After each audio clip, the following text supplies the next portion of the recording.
ফুলকপি রান্না করেছি শিং মাছ দিয়ে। আজকে ফুলকপি রান্না করব।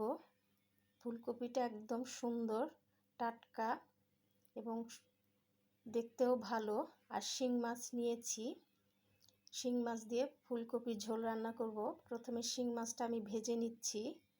এটা ছোট ছোট শিং মাছ, দেশি শিং, বেশ সুস্বাদু শিং মাছ এবং পুষ্টিকর, ছোট বড় সকলের জন্য উপকারী একটি মাছ।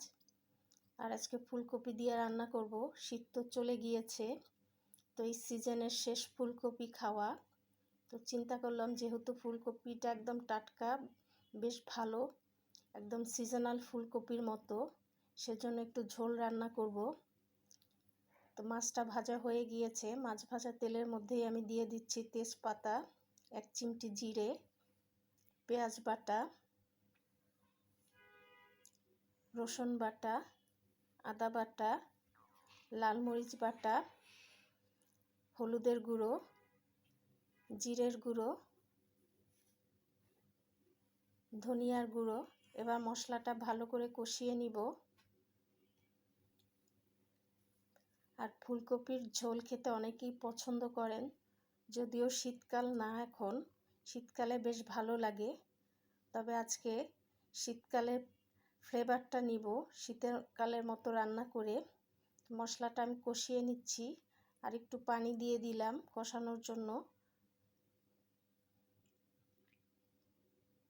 মশলা ভালো মতো না কষালে কাঁচা মশলার একটা গন্ধ থেকে যায়, সেজন্য মশলাটা ভালো করে আমি কষিয়ে নিচ্ছি। মশলা কষানো হয়ে গিয়েছে, এবারে ফুলকপি আর আলু দিয়ে দিচ্ছি আমি।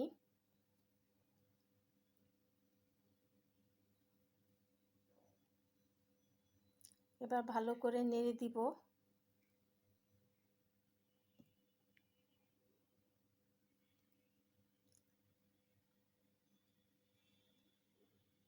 ঢেকে দিব কিছুক্ষণের জন্য। কিছুক্ষণ পরে ঢাকনা খুলে আবারও নেড়ে দিব।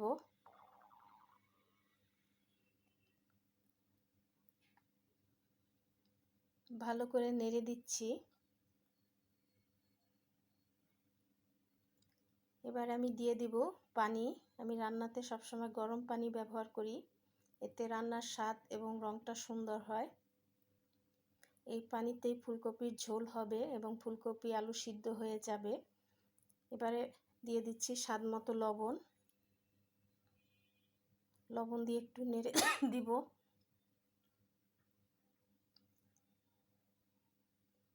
ভেজে রাখা মাছগুলো আমি দিয়ে দিচ্ছি। মাছগুলো দিয়ে আবারও নেড়ে দিয়ে ঢেকে দিব। কিছুক্ষণ পরে ঢাকনা খুলে নেড়ে দিব।